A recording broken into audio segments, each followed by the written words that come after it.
Hello friends, मैं हिमांशु थापा एक बार फिर से आपका यूपीएससी वाले में स्वागत करता हूं। दोस्तों, आज हम लोग स्टार्ट करने वाले हैं एक नया यूनिट एक्चुअली, और उस यूनिट में हम लोग सबसे पहला चैप्टर जो पढ़ने वाले हैं वो बात करने वाले हैं हम लोग आज किसके बारे में, तो composition and structure of atmosphere के बारे में। ये एनसीईआरटी का 7th चैप्टर है, ये आपका बहुत ही इंपॉर्टेंट चैप्टर है। तो आइए विदाउट वेस्टिंग टाइम हम लोग जो है इसको स्टार्ट करते हैं। और हम लोग क्या करने वाले हैं आज बेसिकली, तो मैं आपको बता दे रहा हूं कि एटमॉस्फेयर में जितने भी क्वेश्चंस आपके आते हैं, फिर वो चाहे प्रीलिम्स या मेंस हो, है ना, आप इस लेक्चर के बाद इसको आराम से कर लेंगे। तो सबसे पहले आज जो हम लोग बात करने वाले हैं वो बात करने वाले हैं बेटा किसके बारे में, तो हम लोग बात करने वाले हैं एटमॉस्फेयर के बारे में। ठीक है, याद रखिएगा, आज हम लोग जो बात करने वाले हैं वो बात किसके बारे में करने वाले हैं, एटमॉस्फेयर के बारे में हम लोग आज बात करने वाले हैं। एटमॉस्फेयर में सबसे पहली चीज आपको जो समझनी है वो सबसे पहली चीज ये है कि एयर क्या होती है। ठीक है, तो यहां पर आपको एक चीज समझिएगा कि एयर, ठीक है, यही कई लोग नहीं बता पाते हैं कि एयर क्या है। अगर आपसे कोई पूछे कि बेटा आपसे पूछा जाए कि एयर क्या होती है, तो आप क्या बोलेंगे, तो आज से आप बोलेंगे, कहेंगे सर एयर जो होती है इट इज अ मिक्सचर। पहली चीज तो ठीक है, आप क्या बोलेंगे, sir it is a mixture. और कैसा मिक्सचर है, तो आप कहेंगे sir it is a mixture of gases. ठीक है, किसका मिक्सचर है, गैसेस का मिक्सचर है सर। यहां पर it is a mixture of gases, it is a mixture of liquid, liquid in the form of moisture. किस फॉर्म में है बेटा, मॉइस्चर के फॉर्म में है। ठीक है, लिक्विड। और तीसरा आप बोलेंगे व्हाट, सॉलिड पार्टिकल्स। ठीक है, यहां पर क्या है आपके सॉलिड पार्टिकल्स हैं। याद रखिएगा यहां पर क्या है, सॉलिड पार्टिकल्स हैं जिनको हम डस्ट बोलते हैं या एरोसॉल बोलते हैं। आप कहेंगे सर इतना कुछ है एयर में। यस, आप एयर में जब आपको एयर महसूस होती है, आप एसी की एयर खाएं या फैन की एयर खाएं या नॉर्मल एयर जब चल रही होती है, तो आपको एयर दिखती नहीं है, लेकिन वो है क्या बेसिकली, तो उसमें गैसेस हैं। लेकिन फिर आप कहेंगे सर जब हम लोग ह्यूमिडिटी बहुत ज्यादा होती है तो हम लोग को चिपचिपापन, स्टिकीनेस लगती है, वो क्या है सर, तो वो एयर में बेटा लिक्विड है in the form of moisture. Moisture है तो वो आपके मॉइस्चर एक्चुअली आपको फील हो रहा है। इसका मतलब एयर में मॉइस्चर भी होता है, लिक्विड भी है, वाटर वेपर भी है एयर में। और दूसरी चीज, आप जब बाइक वाइक चलाते हैं या नॉर्मल आप चल रहे हैं, एयर चल रही है, तो आपको डस्ट भी फील होता है। आप कहेंगे बिल्कुल सर, कई बार आंख में चला जाता है डस्ट।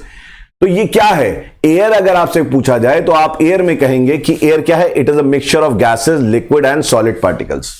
ठीक है, तो यहां पर आप क्या बोलेंगे, आप यहां पर बोलेंगे कि जो गैसेस हैं उनमें आपके लिक्विड पार्टिकल्स और जो सॉलिड पार्टिकल्स हैं वो सस्पेंडेड है, एयर में घूम रहे हैं, तैर रहे हैं, दे आर फ्लोटिंग। बिल्कुल सही बात है।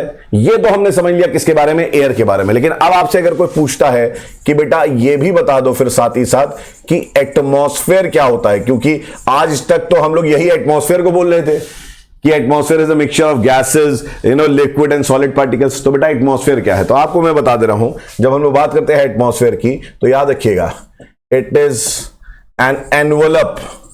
एनवलप, ठीक है, ये एक एनवलप है consisting of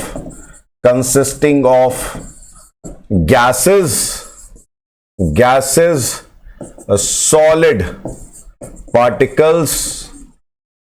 particles and liquid। पहली चीज तो ये समझ लीजिएगा कि it is an envelope which consists of gases, solid particles and liquid, and which particles, liquid, which surrounds the earth,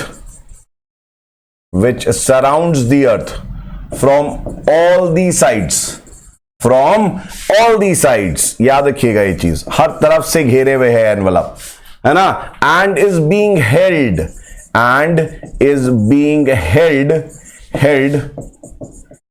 by gravitational pull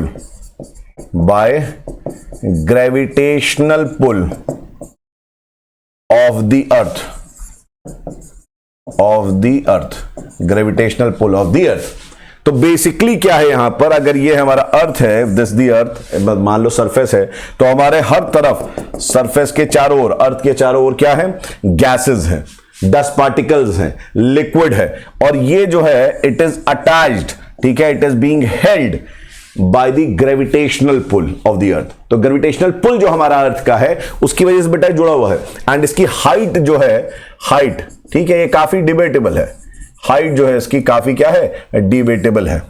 कई लोग इसकी हाइट बताते हैं क्या 16,000 से लेके 29,000 किलोमीटर, कुछ बताते हैं 1,000 किलोमीटर, कुछ बताते हैं 10,000 किलोमीटर, कुछ बताते हैं 3,500 किलोमीटर। तो हाइट बहुत डिबेटेबल है। हाँ, लेकिन ये हम जरूर बोल सकते हैं जो इसकी इफेक्टिव हाइट है, इफेक्टिव हाइट तो नहीं बट इफेक्टिव हाइट।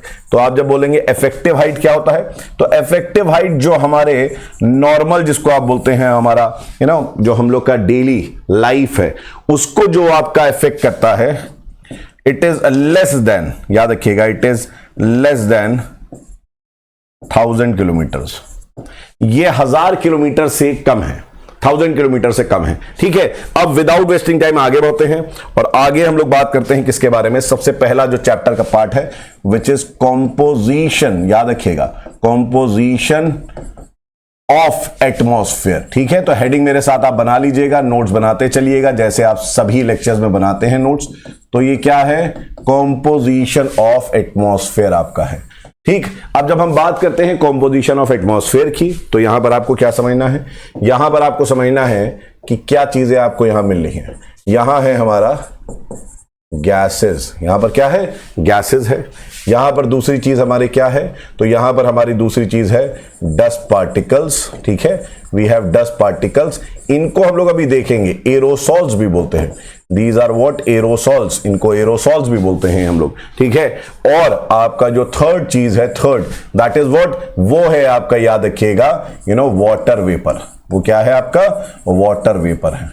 ये चीज आपको यहां पर याद रखनी है। तीन चीजें हैं, तीनों के बहुत इंपॉर्टेंट रोल हैं, सारे इंपॉर्टेंट रोल हम लोग यहां पर कर लेंगे। सबसे पहली चीज, सबसे पहली बात किसकी है, गैसेस की आती है। तो याद रखिएगा, गैसेस जो हैं ये दो टाइप के गैसेस होते हैं यहां पर।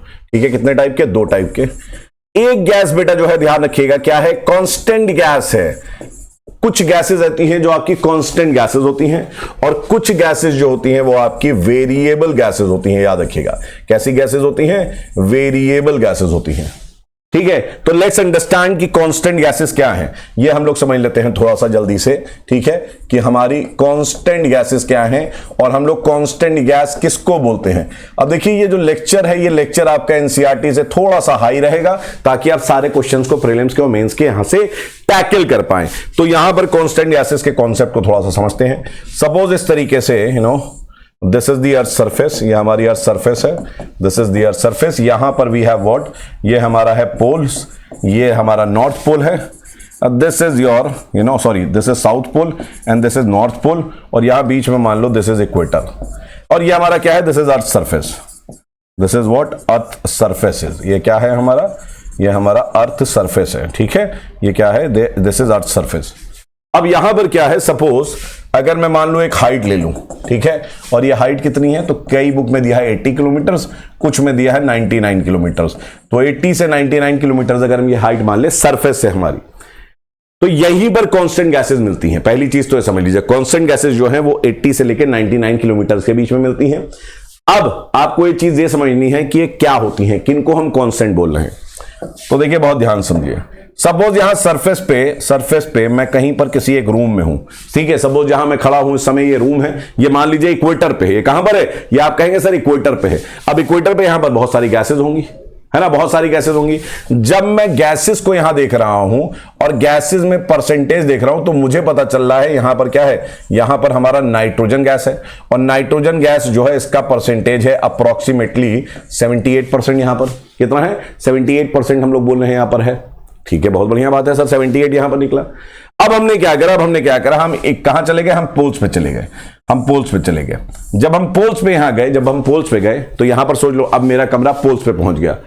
हो सकता है यहां पर उतनी गैसेस ना हो, मतलब गैसेस का कॉन्सेंट्रेशन हो सकता है उतना ना हो, यहां गैसेस का हो सकता है कॉन्सेंट्रेशन ज्यादा हो, यहां गैसेस का कॉन्सेंट्रेशन कम हो, यहां आपका उतनी गैसेस ना हो।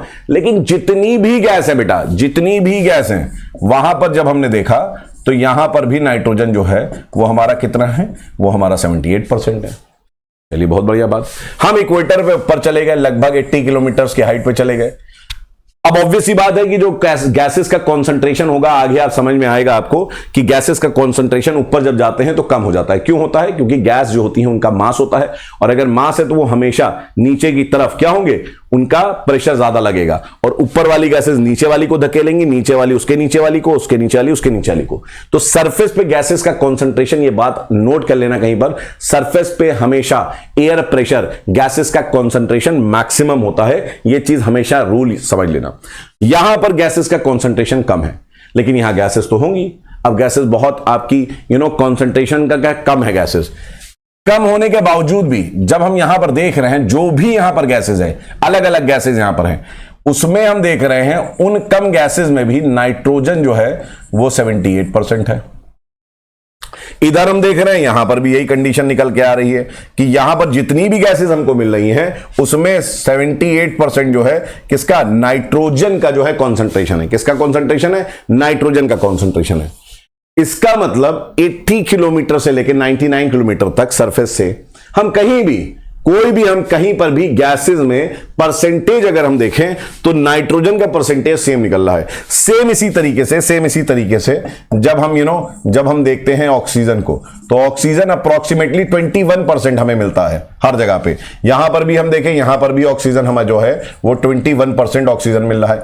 इधर भी देखें तो यहां पर भी हम देख रहे हैं ऑक्सीजन जो है हमें 21% मिल रहा है। इनका परसेंटेज चेंज नहीं हो रहा है। यहां हम देखें तो यहां पर भी हमको ऑक्सीजन जो है वो 21% मिल रहा है। कहीं पर भी जो है परसेंटेज चेंज नहीं हो रहा है up to the height of 80 to 99 kilometre. मतलब जो इनका प्रपोर्शन है, जो इनका रेशियो है, जो परसेंटेज है, that is not changing.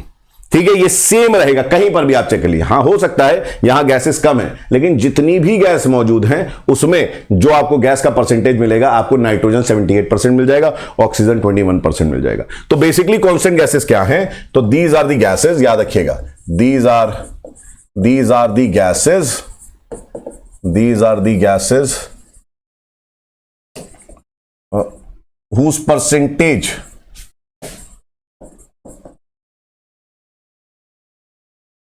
do not change up to the height of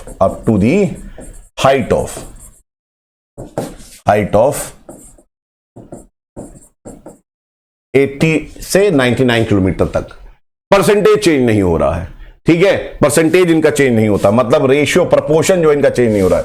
अब ये कौन कौन सी गैसेस हैं, तो नंबर 1 इज योर नाइट्रोजन, फिर यहां पर आपकी और कौन ऐसी गैसेस हैं, ऑक्सीजन, और नंबर 3 आपकी कौन सी गैस है, आर्गन। ठीक है, तो नाइट्रोजन जो है अप्रोक्सीमेटली 78% है, ऑक्सीजन अप्रोक्सीमेटली 21% है, आर्गन अप्रोक्सीमेटली 0.93% है। ये जो गैसेस हैं, 3 गैसेस जो मैंने आपको बताई, इनका परसेंटेज है ना 80 से लेकर 99 किलोमीटर तक जो है वो चेंज नहीं हो रहा है। तो बेसिकली यहां पर हमने क्या देखा, हमारे पास कुछ कांस्टेंट गैसेस हैं। ठीक है, कुछ कांस्टेंट गैसेस है, 3 कांस्टेंट गैसेस है बेसिकली। नाइट्रोजन, ठीक है, जो सेम है 80 to 99 किलोमीटर तक। फिर हमारे कौन सी गैसेस हैं, हमारी गैस है ऑक्सीजन, और फिर है आर्गन। ठीक है, अब यहां पर समझने वाली बात यह है कि जो कांस्टेंट गैसेस हैं, ठीक है, ये जो कांस्टेंट गैसेस है, नाइट्रोजन, ऑक्सीजन, आर्गन, ठीक है, इनका हैज वेरी लिमिटेड और no role in any weather phenomena। ठीक है, इनका वेदर फिनोमिना में कोई भी रोल नहीं होता। आप कहेंगे सर वेदर फिनोमिना क्या होते हैं, है ना। वेदर फिनोमिना बेटा हमारा होता है क्या, कंडेंसेशन। कंडेंसेशन क्या है, एक वेदर फिनोमिना है। कंडेंसेशन एक वेदर फिनोमिना है जिसमें क्लाउड्स फॉर्म होते हैं, क्लाउड्स बनते हैं। एक वेदर फिनोमिना है जिसमें आपके हम लोग के फॉग बनता है। ये क्या है, ये कंडेंसेशन है। This is what, this is condensation. ऐसे ही एक वेदर फिनोमिना है जिसको हम बोलते हैं क्या, प्रेसिपिटेशन। क्या बोलते हैं बेटा, प्रेसिपिटेशन बोलते हैं।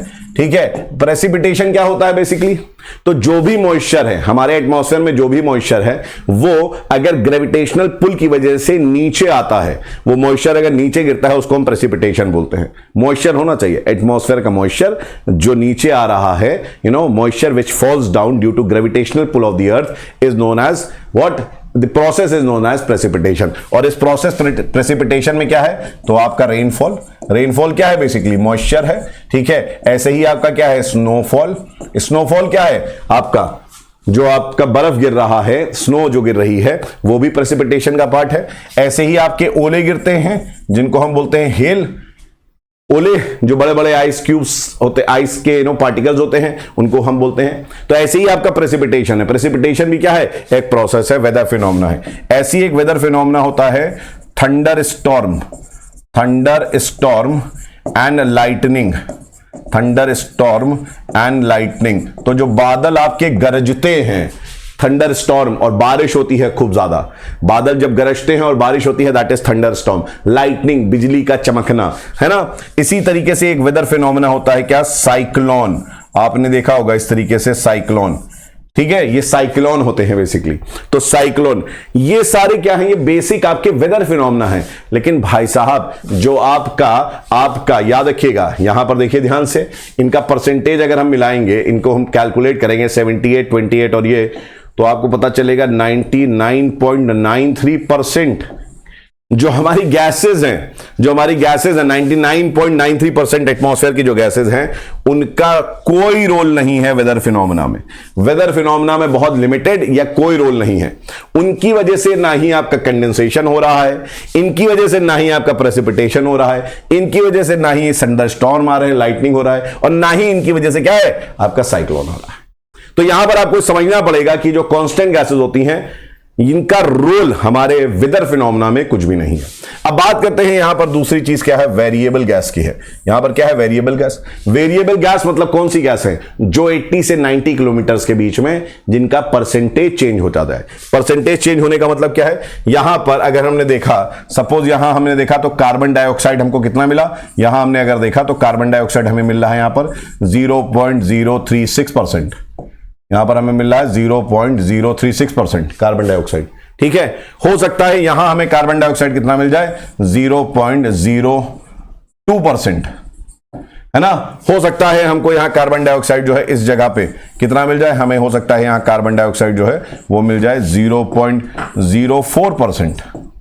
मतलब कार्बन डाइऑक्साइड का जो परसेंटेज है वो जगह के साथ चेंज हो रहा है। हो सकता है यहां पर हमको कार्बन डाइऑक्साइड जो है वो कार्बन डाइऑक्साइड कितना मिल जाए, परसेंटेज जितनी भी गैसेज हैं तो 0.005%, हो सकता है कम मिल जाए। और तो ऐसी गैसेज भी हैं, ऐसी गैसेज भी हैं जो कि वेरिएबल हैं, जिनका परसेंटेज चेंज हो रहा है। तो ये होती हैं हमारी क्या वेरिएबल गैसेज। अब वेरिएबल गैसेज में बहुत कुछ है, जैसे कार्बन डाइऑक्साइड है, ठीक है, जैसे वी हैव हीलियम, हमारा हीलियम है, वी हैव नियॉन, ठीक है, वी हैव जेनॉन, हमारा जेनॉन है, हमारा हाइड्रोजन गैस है, वी हैव हाइड्रोजन गैस, ठीक है, वी हैव ओजोन गैस, हमारा ओजोन गैस है, O3 है, ओजोन गैस है, XYZ एक्सेट्रा। बहुत सारी वेरिएबल गैसेस है, बहुत सारी क्या है वेरिएबल गैसेस है। तो यहां पर कांस्टेंट गैसेस हमारी इतनी हैं और ये हमारी क्या है, ये हमारी वेरिएबल गैसेस। देखिए वेरिएबल गैसेस में एक गैस के बारे में हम लोग थोड़ा सा डिटेल में बात कर लेते हैं, और वो गैस कौन सी है, वो गैस है हमारी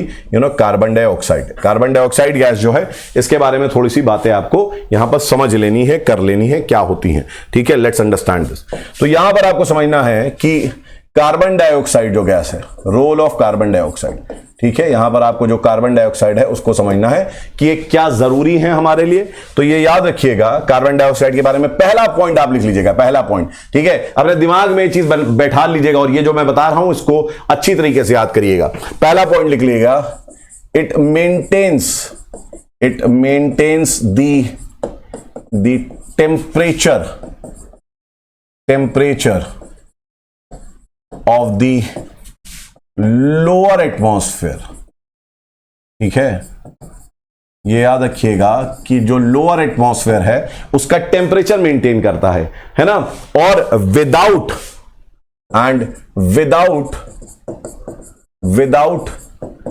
carbon dioxide the global average temperature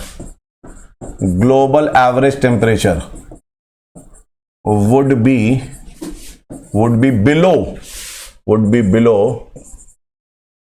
a freezing point, मतलब क्या हुआ इसका सर, सरकार, इसका मतलब क्या हुआ? इसका मतलब यह हुआ कि माइनस में टेम्परेचर चला जाएगा, -10, -12, -15। अगर कार्बन डाइऑक्साइड है तो कार्बन डाइऑक्साइड हीट को मेंटेन कर रहा है, ये टेम्परेचर को मेंटेन कर रहा है। कैसे मेंटेन कर रहा है अभी हम लोग देखेंगे। तो कार्बन डाइऑक्साइड बहुत इंपॉर्टेंट गैस है, ठीक है, कार्बन डाइऑक्साइड बहुत इंपॉर्टेंट गैस है। लेकिन एक खतरे की निशानी यह है कि एंथ्रोपोजेनिक कारण की वजह से, due to anthropogenic, due to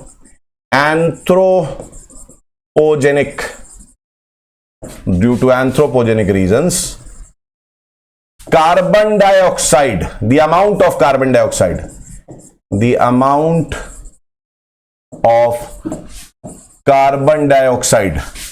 has increased,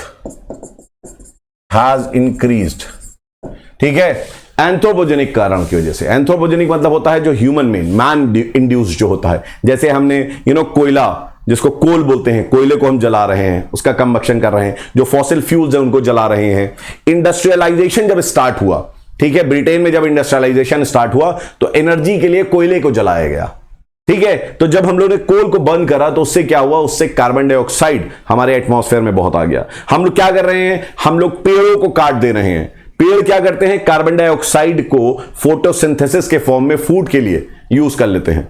तो अब वो जो पेड़ कट गए हैं तो कार्बन डाइऑक्साइड क्या हो रहा है? आवाराओं की तरह घूम रहे हैं बेसिकली, ठीक है। तो यहां पर याद रखिएगा, यहां पर हुआ क्या है कि कार्बन डाइऑक्साइड का जो अमाउंट है वो बढ़ गया है। तो आप कहेंगे सर बढ़ गया तो क्या हो गया? गैस ही तो है, बढ़ गया तो क्या हो गया? तो याद रखिएगा, because of this carbon dioxide is the major greenhouse gas responsible for global warming. याद रखिएगा, ठीक है, याद रखिएगा कि ये ग्लोबल वार्मिंग के लिए सबसे रिस्पॉन्सिबल गैस है। कार्बन डाइऑक्साइड जो है ये मेजर ग्रीन हाउस गैस है जो कि ग्लोबल वार्मिंग के लिए रिस्पॉन्सिबल है।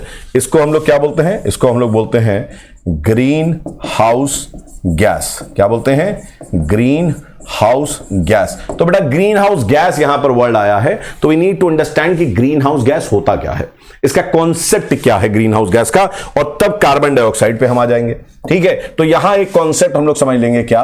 एक कॉन्सेप्ट आपके एग्जाम के लिए बहुत इंपॉर्टेंट है, that is green house effect. एक कॉन्सेप्ट आपका है बहुत important, and that is what? वो है हमारा ग्रीन हाउस इफेक्ट। तो ग्रीन हाउस इफेक्ट क्या है? आप कहेंगे सर ग्रीन हाउस इफेक्ट क्या होता है, थोड़ा सा ये बता दीजिए।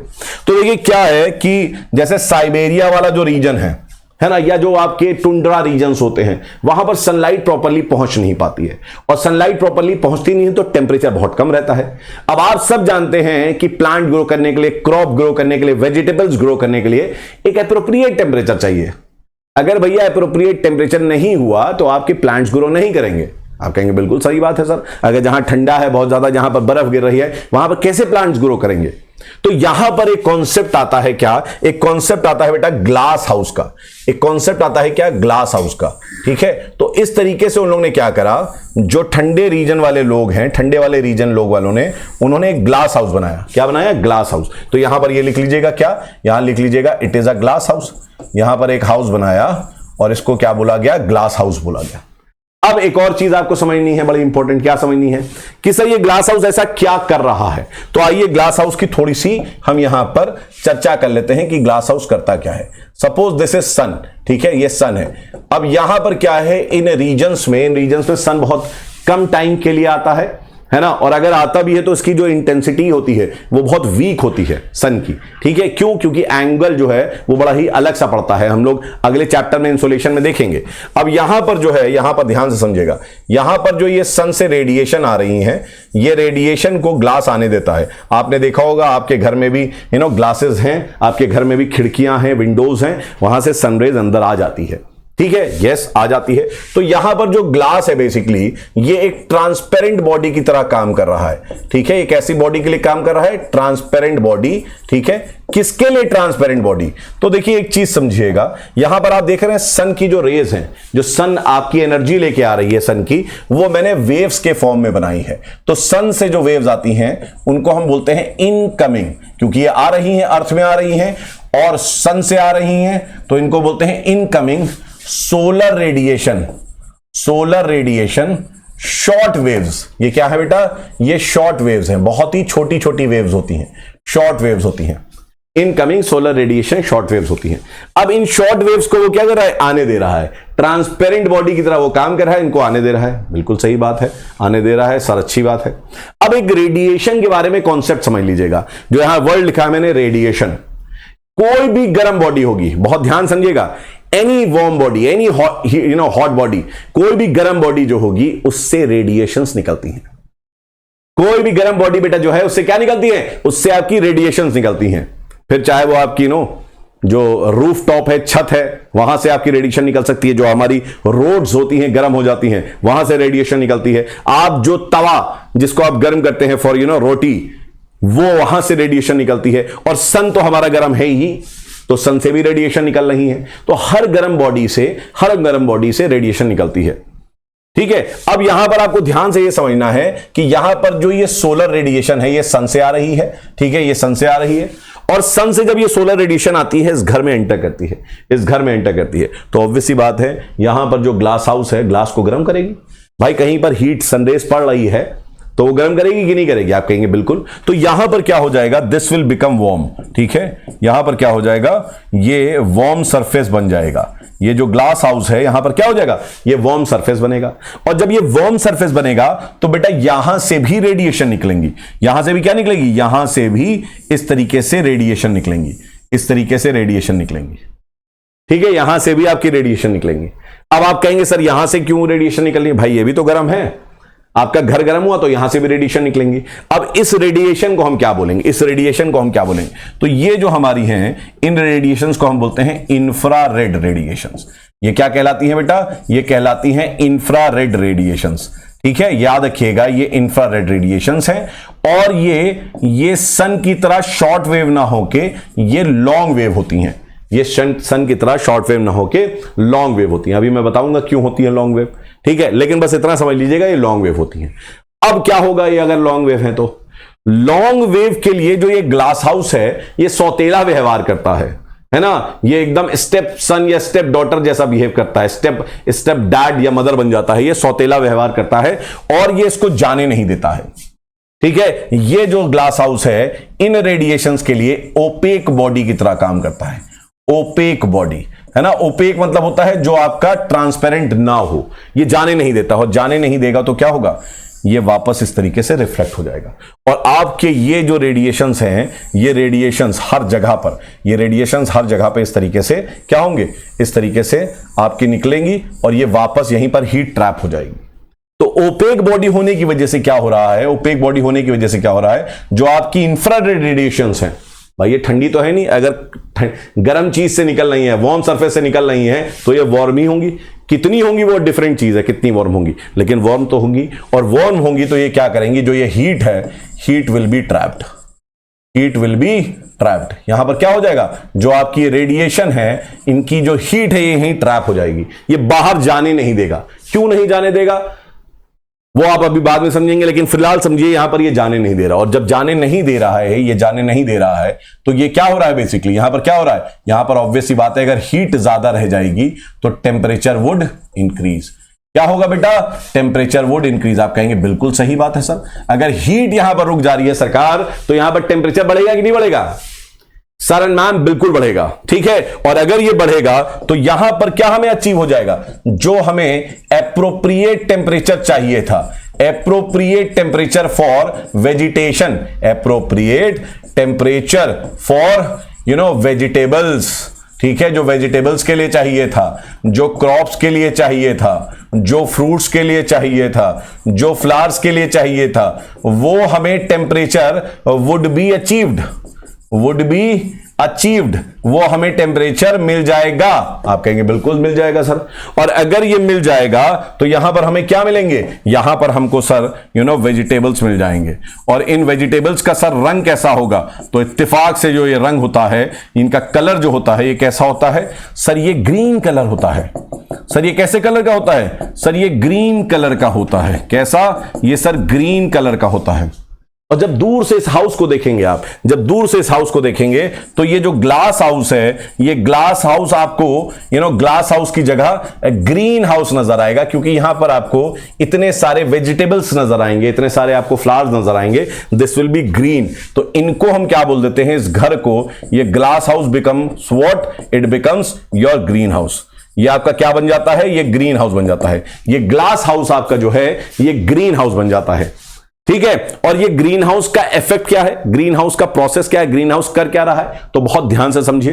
पहला स्टेप समझिए फिर से, ग्रीन हाउस कर ये रहा है कि यहां पर जो सोलर रेडिएशन है, इसको ऐसे ही स्टेप में याद कर लीजिए, सोलर रेडिएशन के लिए ट्रांसपेरेंट बॉडी की तरह काम कर रहा है। बिल्कुल सही सर, आप कहेंगे हाँ ये तो एकदम सही बात है, ट्रांसपेरेंट बॉडी की तरह काम कर रहा है। दूसरा यहां पर आप क्या कहेंगे, दूसरा आप यहां कहेंगे सर जो यहां पर जब ये सरफेस आपका जो एक घर है गर्म हो जा रहा है, तो यहां से सर आपका इंफ्रारेड रेडिएशंस निकल रही हैं, जो लॉन्ग वेव है, यस ये लॉन्ग वेव रेडिएशंस यहां निकल रही हैं। लेकिन ये ग्लास हाउस जो है उनके लिए ओपेक बॉडी की तरह काम कर रहा है। सेकंड क्या कर रहा है, ओपेक बॉडी की तरह काम कर रहा है। और ओपेक बॉडी की तरह जब काम ये करेगा, थर्ड तो हीट ट्रैप हो जाएगी, और फोर्थ आपका टेम्परेचर विल इंक्रीज, और फिफ्थ अप्रोप्रिएट टेम्परेचर मिल जाएगा, जिससे आप क्या कर पाएंगे, आप वेजिटेबल्स को ग्रो कर पाएंगे।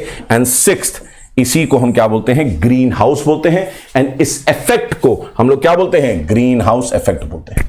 इस इफेक्ट को हम लोग क्या बोलते हैं, ग्रीन हाउस इफेक्ट बोलते हैं।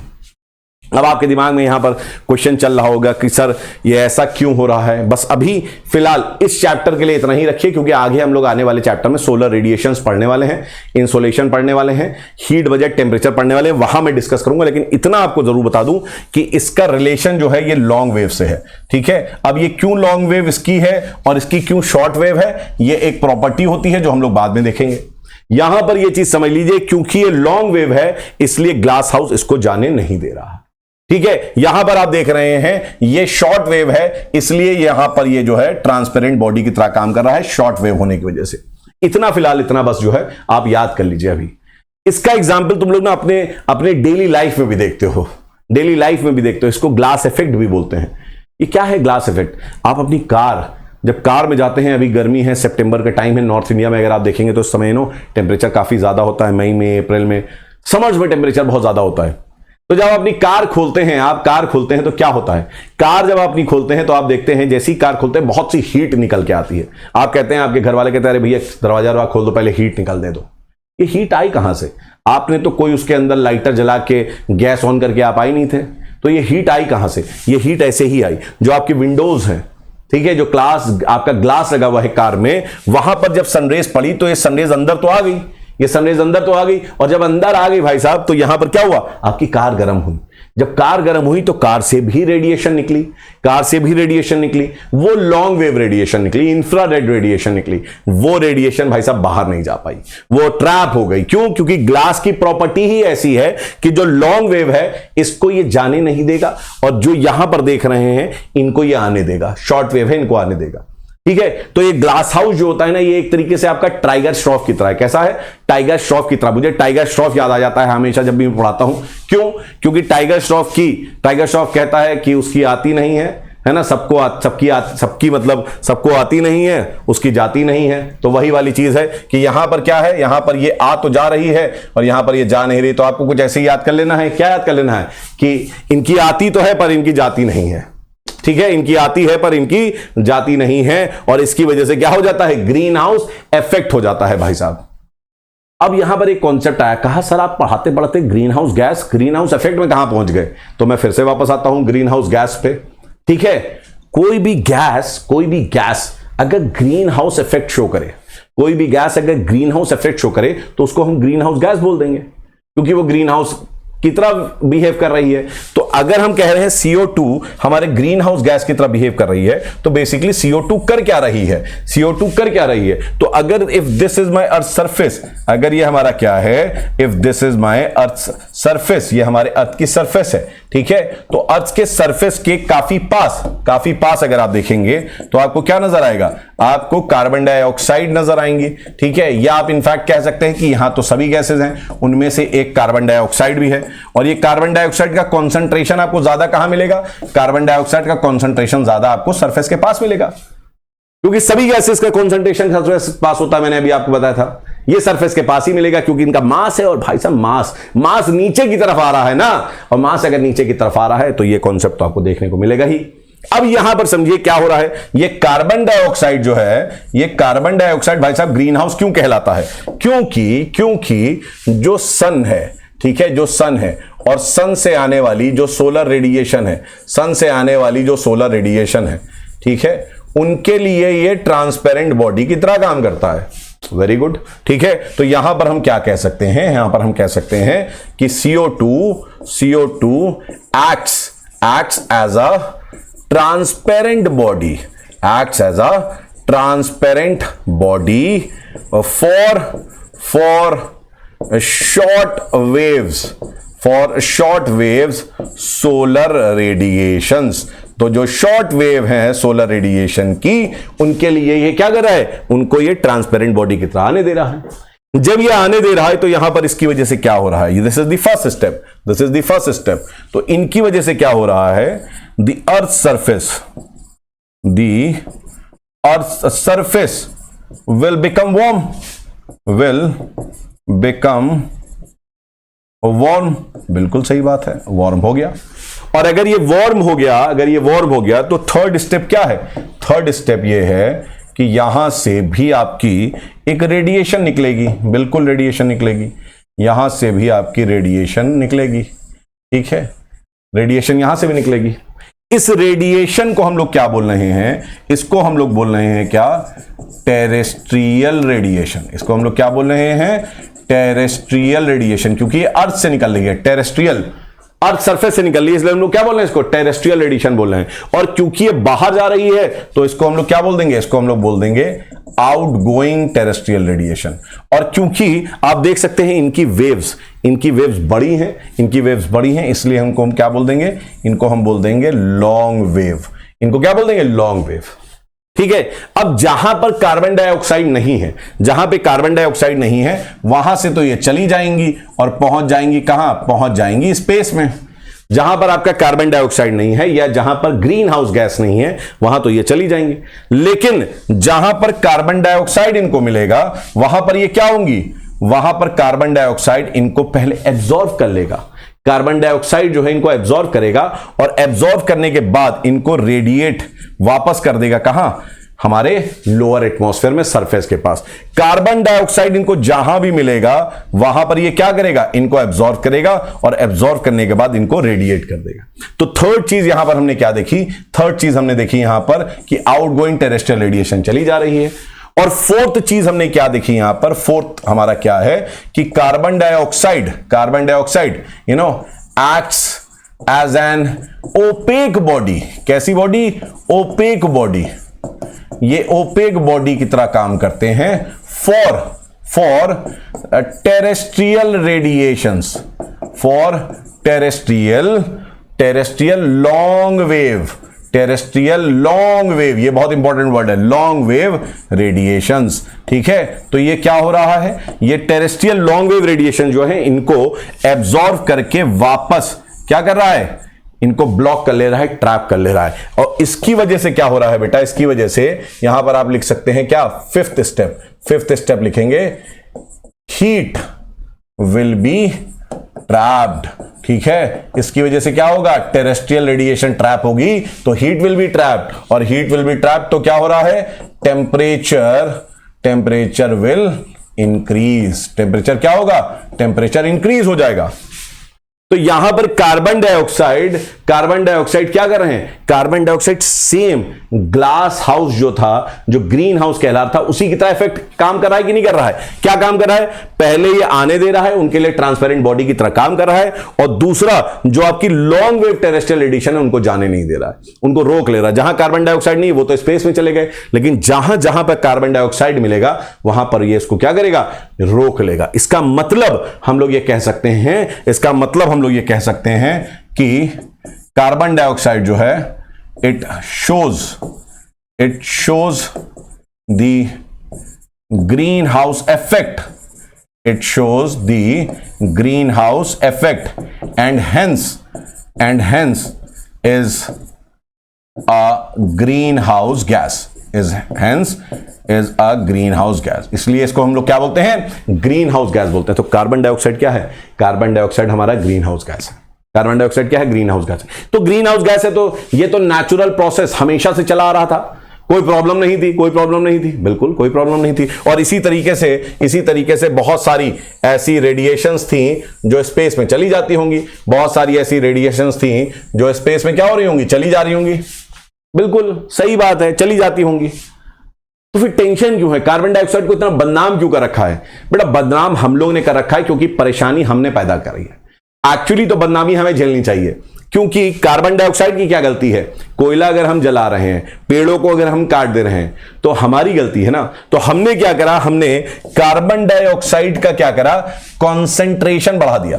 कार्बन डाइऑक्साइड का क्या कर दिया हमने, कॉन्सेंट्रेशन बढ़ा दिया। ठीक है, तो अब कार्बन डाइऑक्साइड का कॉन्सेंट्रेशन बढ़ गया है। तो अब जो आपकी स्पेस चली जा रही थी वो भी आपकी क्या हो रही है, वो भी ट्रैप हो जा रही है और ट्रैप होके नीचे फंस जा रही है। और इसकी वजह से क्या होगा, जो एवरेज टेम्परेचर है वो एवरेज टेम्परेचर और बढ़ जाएगा। इसकी वजह से क्या होगा, जो एवरेज टेम्परेचर हमारा है वो एवरेज टेम्परेचर बढ़ जाएगा। ठीक है, तो वैसे अगर आप देखें कार्बन डाइऑक्साइड को, तो कार्बन डाइऑक्साइड तो एक ब्लैंकेट की तरह काम कर रहा है, इसीलिए इसको कई लोग बोलते हैं ब्लैंकेट ऑफ द अर्थ। ठीक है, कार्बन डाइऑक्साइड को इसीलिए कई लोग क्या बोलते हैं, ब्लैंकेट ऑफ द अर्थ बोलते हैं।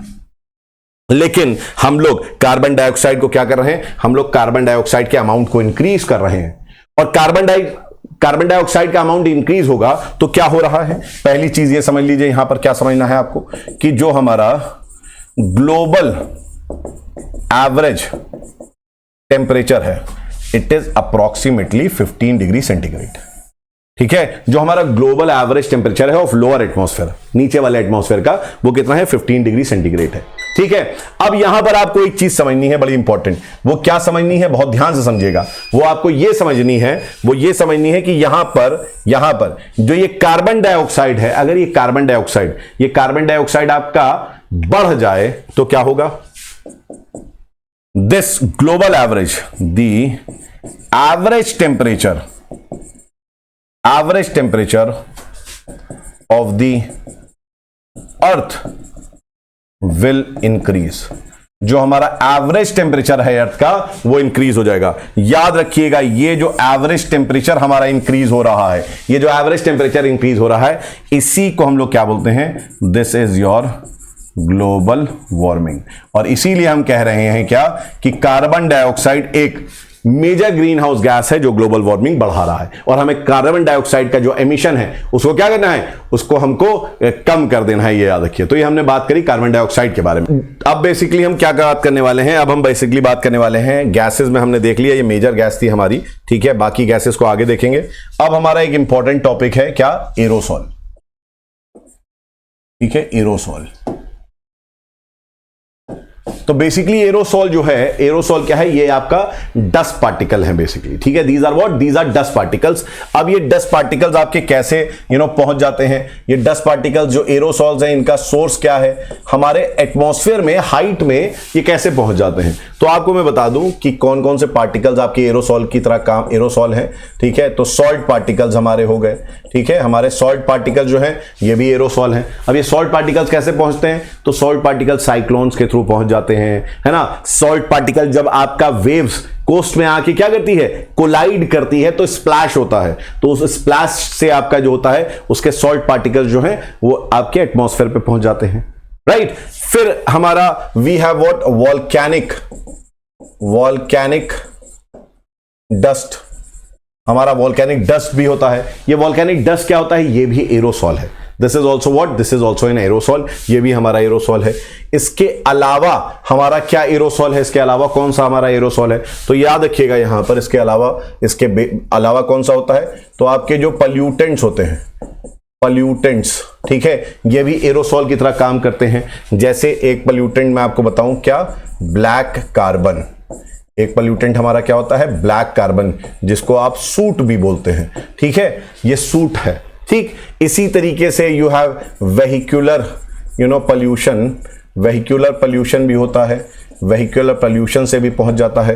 Then you have winds, winds से भी पहुंच जाता है। यू हैव साइक्लोन्स, साइक्लोन से भी आपके डस्ट पार्टिकल्स पहुंच जाते हैं। तो there are an number of ways जिसपे आपके डस्ट पार्टिकल्स पहुंच जाते हैं। पॉलन जो होता है, पॉलन से पहुंच जाता है। तो ये सारे जो हैं आपके डस्ट पार्टिकल्स और ये जो छोटे छोटे पार्टिकल्स हैं, ठीक है, इनको हम क्या बोलते हैं? इनको हम बोलते हैं एरोसॉल। इनको हम क्या बोलते हैं? एरोसॉल बोलते हैं। अब एरोसॉल में यार हमें जो है इसके रोल को, इसके सिग्निफिकेंस को समझना है, जहां से आपका क्वेश्चन आ सकता है, मेंस में भी और प्रीलिम्स में भी क्वेश्चन आ सकता है। तो यहां पर हम थोड़ी सी बात कर लेते हैं, थोड़ा सा मैं आपको बता देता हूं। एक इसका पार्ट क्या है एरोसॉल का? It acts as an hygroscopic nuclei। Hygroscopic nuclei, ठीक है, बहुत इंपॉर्टेंट बात बता रहा हूं मैं आपको। ये एक हाइग्रोस्कोपिक न्यूक्लियाई की तरह एक्ट करता है। आप कहेंगे सर ये हाइग्रोस्कोपिक न्यूक्लियाई क्या है, क्या होता है, व्हाट इज हाइग्रोस्कोपिक न्यूक्लियाई? तो सपोज एक आपका सॉल्ट पार्टिकल है, अगर suppose this is a salt particle, ठीक है, सॉल्ट पार्टिकल है। अब सॉल्ट पार्टिकल जो है इसके पास वाटर एफिनिटी होती है, इसके पास जो होता है वाटर को अट्रैक्ट करने की पावर होती है। तो ये क्या करता है, अपने चारों ओर वाटर को कलेक्ट कर लेता है।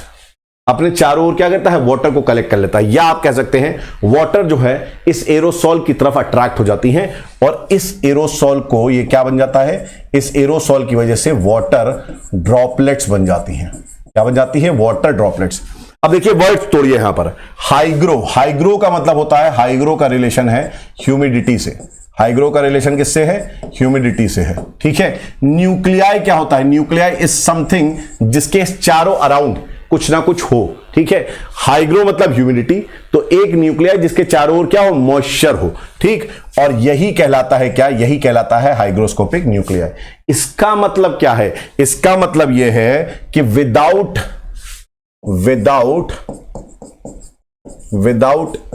एन एरोसॉल, बहुत ध्यान समझो ये बात जो मैं बता रहा हूं, without an aerosol there would be no formation of water droplets.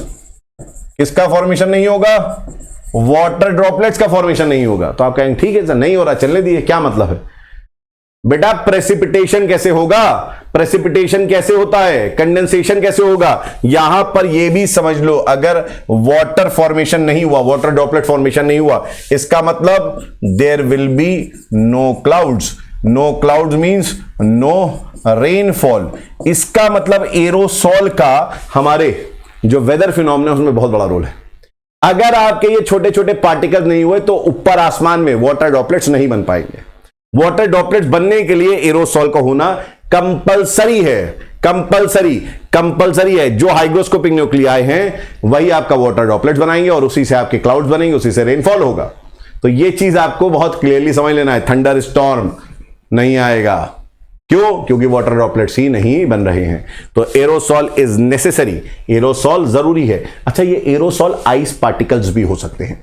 Aerosol जो है ये आइस पार्टिकल्स भी हो सकते हैं, ये भी आप थोड़ा सा याद रखिएगा। तो एक रूल मैंने आपको बताया, एक इंपॉर्टेंट रूल बताया। क्या है कि इंपॉर्टेंट रूल बताया कि ये जो एरोसॉल होते हैं ये हमारे वाटर ड्रॉपलेट्स फॉर्म करते हैं। Very important role, very important role. दूसरा आपको मैं एक रोल बता देता हूं, ठीक है। दूसरा मैं रोल बताता हूं, क्या कि aerosols also reflects and scatters the solar radiations। अच्छा भैया ये भी बात है क्या? तो आप कहेंगे सर इसको थोड़ा सा बता दीजिए। मैं ये सिंपल सी बात बोल रहा हूं कि अगर एरोसॉल हैं आपका ध्यान समझिएगा, अगर इस तरीके से एरोसॉल है तो ये एरोसॉल क्या कर रहे हैं? बहुत सारे एरोसॉल नहीं लेकिन बहुत सारे एरोसॉल्स होते हैं जो डस्ट पार्टिकल्स हमारे जो सोलर रेडिएशन है उसको रिफ्लेक्ट कर देते हैं। जो सोलर रेडिएशन आ रही है उसको रिफ्लेक्ट कर देते हैं। अब आप इमेजिन करिए कि अगर सपोज हमारा यहां पर घर है, अगर हमारा इस तरीके से this is the earth surface, ये हमारा अर्थ सरफेस है और यहां पर व्हाट वी हैव, हमारा इस तरीके से वी हैव द हाउस, ये हमारा घर है यहां पर, है ना। और यहां पर बहुत सारे एरोसॉल्स आपके बन जाए, बहुत सारे एरोसॉल्स हैं यहां पर। अगर यहां बहुत सारे एरोसॉल्स हैं, दीज आर एरोसॉल्स। अगर इस तरीके से एरोसॉल्स आ जाएं, किसी एरिया में, बहुत बड़े लार्ज एरिया में। तो ये एरोसॉल बेसिकली क्या करेंगे, ये एरोसॉल जो आपकी सोलर रेडिएशन आ रही है उनको क्या करेंगे, रिफ्लेक्ट कर देंगे, उनको रिफ्लेक्ट कर देंगे। और उनको अगर रिफ्लेक्ट कर देंगे तो हीट क्या नीचे तक पहुंचेगी, क्या इनका जो ये सोलर रेडिएशन है, बहुत कम सोलर रेडिएशन जो है वो यहां पहुंचेगी। इसका मतलब आपका ज्यादातर तो सोलर रेडिएशन क्या होंगे, रिफ्लेक्ट हो जाएंगे। तो जहां पर रिफ्लेक्शन होता है, याद रखिएगा, जहां पर ये एरोसॉल जो है, जहां पर ये एरोसॉल आपका रिफ्लेक्शन करते हैं, क्या करते हैं बेटा, रिफ्लेक्शन करते हैं, वहां पर टेम्परेचर क्या होगा, कम हो जाएगा। वहां पर क्या होगा, टेम्परेचर कम हो जाएगा। इंसोलेशन चैप्टर में इसको हम लोग पढ़ेंगे, इंसोलेशन चैप्टर में हम लोग पढ़ेंगे, ठीक है। तो पहली चीज ये रिफ्लेक्शन करता है, ये रिफ्लेक्शन करता है, ठीक है। स्कैटरिंग करता है ये, ठीक है। तो जो आपको कलर्स दिखते हैं वो भी एरोसॉल की वजह से दिखते हैं, वो हम लोग नेक्स्ट चैप्टर में पढ़ेंगे कि क्या होगा इंसोलेशन में। लेकिन एक चीज आपको याद रखनी है, क्या, एक चीज याद रखनी है कि ये रिफ्लेक्ट करता है, ठीक है, ये रिफ्लेक्ट करता है। थर्ड चीज याद रखिएगा कि कुछ एरोसॉल्स होते हैं, सम एरोसॉल्स, बहुत इंपॉर्टेंट चीज बता रहा हूं यहां पर भी, some aerosols absorb the solar radiations, ठीक है, क्या करते हैं, सोलर रेडिएशन को एब्जॉर्ब कर लेते हैं। फॉर एग्जाम्पल ब्लैक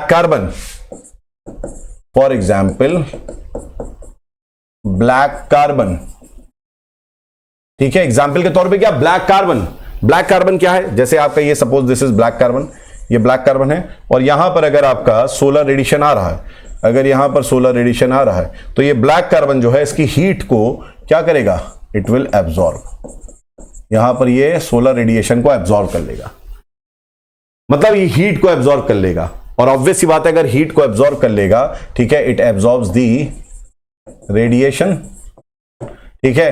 तो एब्जॉर्ब हीट करेगा तो हीट बढ़ जाएगी, हीट विल इंक्रीज, और हीट इंक्रीज मतलब क्या होता है, टेम्परेचर विल इंक्रीज, टेम्परेचर क्या होगा, इंक्रीज हो जाएगा। इसका मतलब सपोज अगर ये सरफेस है, ठीक है, और यहां पर हमारे बहुत सारे क्या हैं, यहां पर बहुत सारे हमारे इस तरीके से ये हमारे एटमॉस्फेयर में ब्लैक कार्बन आ जाए, ब्लैक कार्बन, इस ब्लैक कार्बन को सूट भी बोलते हैं। ये ब्लैक कार्बन आता कहां से है, ये ब्लैक कार्बन आता क्या है, ब्लैक कार्बन के सोर्स क्या है, तो एनवायरनमेंट में आप पढ़ेंगे ब्लैक कार्बन का जो सोर्स होता है, जो हम लोग जिसको बोलते हैं हम लोग काउडंग पैटीज, जिसको कंडा बोलते हैं, उपले बोलते हैं, उनको जलाने से, ठीक है। फिर आपने पराली देखी होगी, पराली जब आप लोग बेसिकली क्या करते हैं, आप लोग ने देखा होगा, जब आप लोग खेती करते हैं, एक कल्टीवेशन करते हैं, उसमें काटने के बाद, फसल को काटने के बाद जो स्टबल बचता है, स्टबल है ना, जो आपके पराली बचते हैं, उनको आप जला देते हैं, ठीक है, उन फूटों को आप क्या करते हैं, जला देते हैं, उससे भी ब्लैक कार्बन निकलता है। तो ब्लैक कार्बन एक गैस नहीं है, ब्लैक कार्बन एक क्या है, डस्ट पार्टिकल है, एरोसॉल है, और ये ब्लैक कार्बन क्या कर रहा है, हीट को एब्जॉर्ब कर रहा है। तो जहां पर भी ये हीट को एब्जॉर्ब करेगा, क्या वहां टेम्परेचर बढ़ जाएगा, बताइए, वहां पर क्या होगा, टेम्परेचर विल इंक्रीज। और ये क्या मैं बोल सकता हूं कि ग्लोबल वार्मिंग में भी ये आपका रोल प्ले करेगा, यस, ये ग्लोबल वार्मिंग में भी रोल प्ले करेगा। इनफैक्ट ब्लैक कार्बन का एक बहुत बड़ा आप रोल समझ लीजिएगा, बहुत बड़ा ब्लैक कार्बन का रोल समझ लीजिएगा कि जो हमारे ग्लेशियर्स हैं, खासकर हिमालय, जैसे हिमालय के ग्लेशियर्स हैं, ठीक है, इस तरीके से हमारे ग्लेशियर्स हैं हिमालय के, दीज आर दी ग्लेशियर्स मतलब कि ये पूरे आइस से कवर हैं। अब इन ग्लेशियर्स में क्या है, इन ग्लेशियर्स में इस तरीके से ब्लैक कार्बन यहां तक पहुंच जा रहे हैं, इस हाइट तक पहुंच जा रहे हैं, ठीक है, विंड, साइक्लोन्स, इनकी मदद से ये बहुत टॉप तक पहुंच जा रहे हैं, और ये क्या हो रहा है, इस ग्लेशियर में चिपक जा रहे हैं। जब ये ग्लेशियर्स में चिपक जा रहे हैं तो हो क्या रहा है कि जो आपका सन की रेज आ रही हैं, ये सन की रेज को क्या करते हैं, एब्जॉर्ब कर लेते हैं, ये क्या करते हैं, एब्जॉर्ब कर लेते हैं। और एब्जॉर्ब करेंगे तो यहां पर क्या होगा बेटा, यहां पर ये हीट को बढ़ा देंगे, और हीट बढ़ने से टेम्परेचर बढ़ जाएगा, और टेम्परेचर बढ़ने से क्या होगा, ग्लेशियर्स विल मेल्ट, ग्लेशियर जो होगा, ग्लेशियर विल मेल्ट। ये बड़ी चीज हो जा रही है यहां पर, ग्लेशियर्स क्या हो रहे हैं, ग्लेशियर आपके मेल्ट हो जा रहे हैं। तो ये जो हमने करा, ये हमने क्या करा, ये हमने बात करी है एरोसॉल के बारे में। तो अब हम लोग बात करेंगे अगली चीज के बारे में, जो कि है क्या, वाटर वेपर। ये बहुत इंपॉर्टेंट है, ठीक है। जब हम लोग बात करते हैं वेदर फिनोमेना में, तो वाटर वेपर का आप रोल समझ सकते हैं कि बहुत ज्यादा है, ठीक है। तो एरोसॉल का बहुत बड़ा रोल है, कार्बन डाइऑक्साइड का बहुत बड़ा रोल है, और वाटर वेपर का भी बहुत बड़ा रोल है। जब हम वाटर वेपर की बात करते हैं तो वाटर वेपर हमें एटमॉस्फेयर में कैसा है, किस तरीके से है उसको समझ लेना है। अब ऑब्वियस सी बात है, जो वाटर वेपर है ये प्रेसिपिटेशन के लिए इंपॉर्टेंट है, वाटर वेपर कंडेंसेशन के लिए इंपॉर्टेंट है, वाटर वेपर थंडरस्टॉर्म के लिए इंपॉर्टेंट है। तो वाटर वेपर तो हमारा बहुत इंपॉर्टेंट है, लेकिन वाटर वेपर के हम लोग डिस्ट्रीब्यूशन को समझ लेते हैं। किसको समझ लेते हैं? डिस्ट्रीब्यूशन को समझ लेते हैं। जब हम बात करते हैं डिस्ट्रीब्यूशन की, वाटर वेपर के डिस्ट्रीब्यूशन की, तो दो डिस्ट्रीब्यूशन हमें अपने दिमाग में बैठाने चाहिए। एक डिस्ट्रीब्यूशन हमारा क्या है? एक डिस्ट्रीब्यूशन हमारा है वर्टिकल डिस्ट्रीब्यूशन। एक डिस्ट्रीब्यूशन क्या है? वर्टिकल डिस्ट्रीब्यूशन है, ठीक है। एक डिस्ट्रीब्यूशन वर्टिकल डिस्ट्रीब्यूशन है, ठीक। अब वर्टिकल डिस्ट्रीब्यूशन के बारे में समझ लीजिएगा। Suppose this is the surface, ये हमारी क्या है? ये हमारी सरफेस है, ठीक है। And this is 5 kilometre height. Surface से 5 किलोमीटर की हाइट है। आपको मैं बता दूं कि जो हमारा वाटर वेपर है 90% of the water vapour, 90% of the water vapour of the entire atmosphere lies with in 5 kilometres. 5 kilometre के हाइट में हमारा जो वाटर वेपर है, वो वाटर वेपर हमारा क्या है? 5 किलोमीटर में हमारा वाटर वेपर क्या है? वाटर वेपर आपको मिलता है। दूसरी चीज आप एक चीज समझिएगा यहां पर, ठीक है। वर्टिकल डिस्ट्रीब्यूशन में चीज याद रखिएगा कि विद इंक्रीजिंग हाइट, बहुत ध्यान से लिखिएगा इसको, विद इंक्रीजिंग हाइट, ठीक है, with increasing height the amount of water vapor decreases। ये चीज अपने दिमाग में बैठा लीजिएगा। जैसे जैसे ऊपर जाएंगे वाटर वेपर का कंटेंट खत्म होता चला जाएगा, है ना। इनफैक्ट मैंने आपको बताया कि 5 किलोमीटर के बीच में ही 90% एटमॉस्फेयर हमारा कितना बड़ा है, हाइट कितनी ज्यादा है, 90% जो है हमारा वो 5 किलोमीटर की रेंज में मिल जाता है। इसका मतलब जो हमारे वेदर फिनोमेना होंगे वो सबसे एक्टिव क्या होंगे? वो सबसे एक्टिव हमारे विद इन 5 किलोमीटर होंगे। ये भी चीज आपको समझनी है। दूसरी चीज यहां पर आ जाती है क्या? दूसरा आ जाता है यहां पर हॉरिजॉन्टल डिस्ट्रीब्यूशन, ठीक है, कि किस तरीके से हॉरिजॉन्टली हमारा वाटर वेपर का डिस्ट्रीब्यूशन हो रखा है। तो हॉरिजॉन्टल डिस्ट्रीब्यूशन के बारे में देख लेते हैं बेटा यहां पर, ठीक है। हॉरिजॉन्टल डिस्ट्रीब्यूशन, तो if this is the surface, ये हमारा सरफेस है, ठीक है। सी दिस इज इक्वेटर और ये हमारा क्या है? ये मान लो हमारा पोल्स है, दिस इज द पोल, ठीक है। तो यहां पर आप याद रखिएगा कि इक्वेटर से पोल्स की तरफ हम जब जाएंगे, इक्वेटर से पोल्स की तरफ हम जाएंगे तो हमारा वाटर वेपर का कंटेंट कम होगा। वाटर वेपर का कंटेंट क्या होगा? कम होगा। और हमारे बहुत ड्राइएस्ट पोल्स होते हैं, पोल्स बहुत ड्राई होते हैं, ठीक है। तो यहां पर एक चीज लिख लीजिएगा क्या? कि द अमाउंट ऑफ, बहुत इंपॉर्टेंट लाइन है ये भी, the amount of water vapour, the amount of water vapour reduces पोलवर्ड्स, ठीक है। जब हम पोलवर्ड जाते हैं तो अमाउंट ऑफ वाटर क्या है? वो रिड्यूस होता है। लेकिन इसमें थोड़ा सा यहां पर क्या है? थोड़ा सा एक एक्सेप्शन है। एक्सेप्शन क्या है? कि हम लोग अभी देखेंगे आगे आने वाले लेक्चर्स में कि 20 डिग्री से लेके जो हमारा 35 डिग्री है, ठीक है, इन लैटिट्यूड्स के बीच में हमें क्या मिलता है? यहां पर हमको मिलते हैं डेजर्ट्स, ठीक है। यहां पर हमको क्या मिल जाते हैं? डेजर्ट्स मिलते हैं। कहीं कहीं पे, हर जगह पे नहीं, लेकिन कहीं कहीं पे हमें 20 से लेके 35 डिग्री में डेजर्ट्स मिल जाते हैं। तो जहां डेजर्ट्स मिलेंगे वहां ये थोड़ा सा अलग हो जाएगा। वहां क्या हो जाएगा? वहां पर पहले यहां पर वाटर वेपर ज्यादा रहेगा, जब ये डेजर्ट्स पे आएगा तो ये बहुत कम हो जाएगा, यहां प्लस में रहेगा या माइनस में होगा। फिर उसके बाद जहां से आपका ये डेजर्ट खत्म होगा, यहां फिर से वाटर वेपर ज्यादा होगा और फिर से पोल्स में आते आते ये क्या हो जाएगा? ये कम हो जाएगा। क्योंकि डेजर्ट में ऑब्वियस सी बात है बहुत ड्राई है, तभी तो डेजर्ट है ना। तो ये पैटर्न थोड़ा सा आपका चेंज हो जाता है जहां पर डेजर्ट होते हैं। In case of desserts, in case of deserts,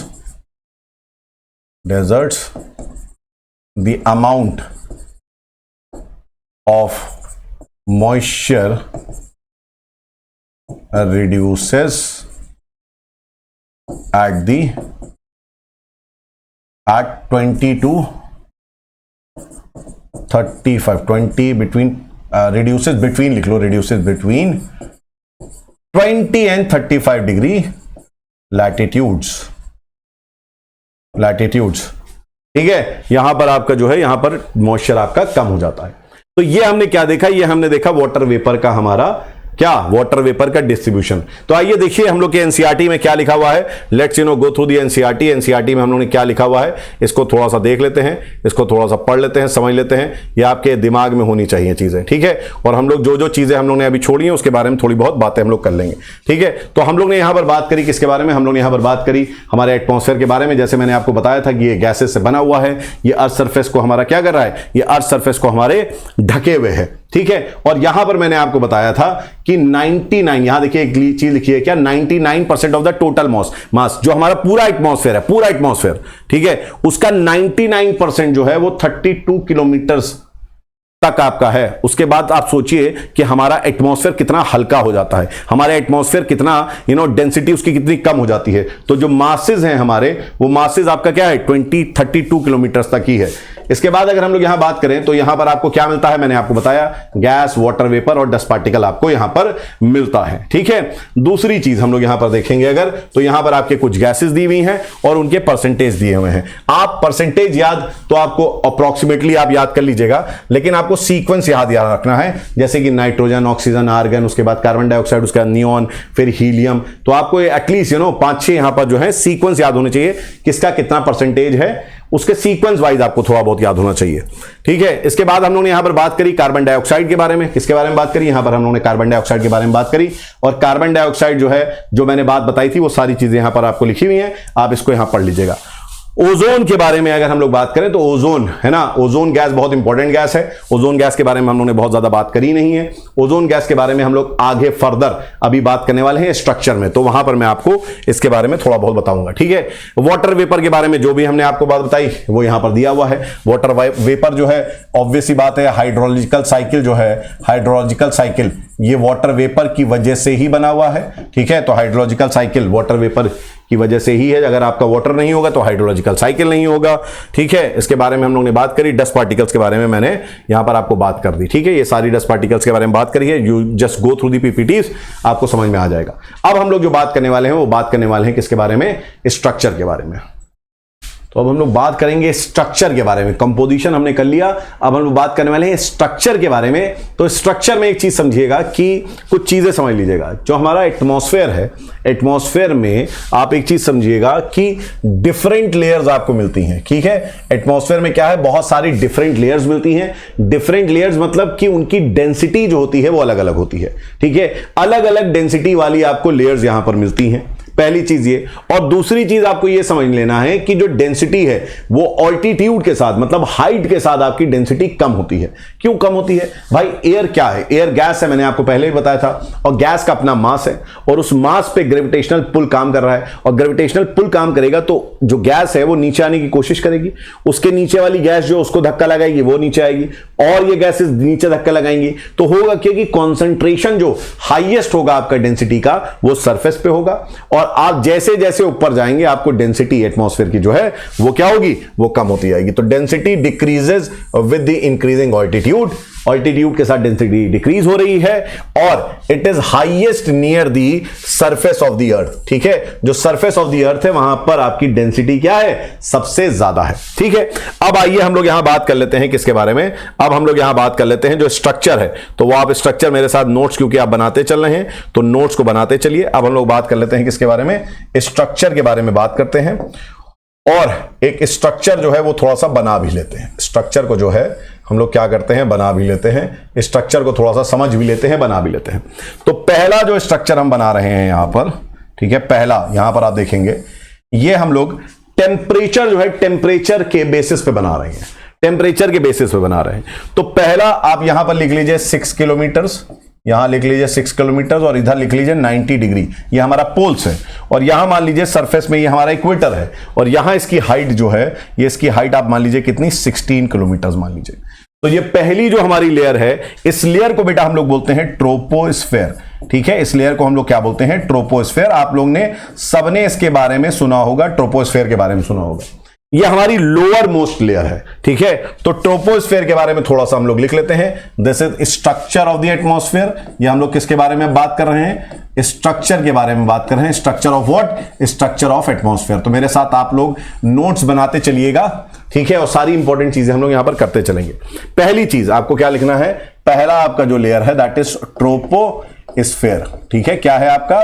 troposphere है, ठीक है। अब ये ट्रोपोस्फेयर जो है, ठीक है, ये एक वर्ड है ट्रोपोज, ठीक, ट्रोपोज वर्ड से ये आया है। ये कहां से आया है बेटा? ये ट्रोपोज वर्ड से आया है।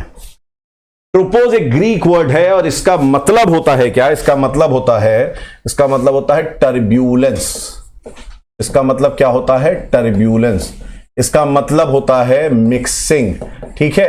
तो मतलब ये आपकी जो लेयर है, ये जो लेयर है, यहां पर आपको टर्ब्यूलेंस मिलेगा, बिल्कुल मिलेगा। साइक्लोन आ रहा है, बादल आपके क्लाउड्स यहां फॉर्म हो रहे हैं, बारिश हो रही है, रेनफॉल, ओले गिर रहे हैं, यहां पर आपका थंडर स्टॉर्म आ रहा है, विंड्स चल रही हैं।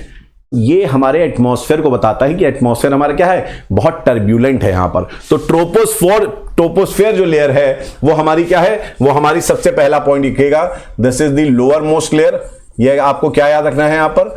This is the lower most layer, ठीक है। दूसरी चीज, यहां पर टर्ब्यूलेंस होता है ना। यहां पर सभी वेदर फिनोमेना आपके होते हैं, जितने भी वेदर फिनोमेना हैं ये सारे आपके यहीं पर हो रहे हैं। फिर चाहे वो आपका लाइटनिंग हो, फिर चाहे वो आपका साइक्लोन हो, फिर चाहे वो क्लाउड फॉर्मेशन हो, रेनफॉल हो, वो आपकी विंड्स चल रही हो, ठीक है, ये सब कुछ यहीं पर हो रहा है बेसिकली। तो ये याद रखिएगा, all the weather phenomenas, all the weather phenomenas, you know, all the weather phenomena occur in this layer। लिख लीजिएगा, in this layer। तो वेदर फिनोमेना जो है वो इस लेयर में अकर करता है, ठीक है भाई, सही बात है।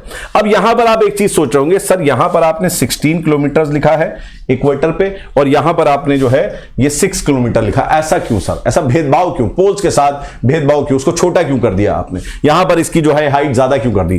बेटा देखो एक चीज समझना, ठीक है, वो क्या तुम्हें समझना है कि जब हम बात करते हैं इक्वेटर की, ठीक है, जब हम बात करते हैं क्या इक्वेटर की, तो इक्वेटर पे हमारा सन जो है वो perpendicular through out the year लगभग चमकता है। थ्रू आउट द ईयर जो है यहां पर हीट ज्यादा होती है। तो इक्वेटर वाला जो हमारा एरिया है यहां पर हीट ज्यादा होती है और हीट ज्यादा होने की वजह से यहां पर क्या होता है? यहां पर कन्वेक्शन का प्रोसेस होता है।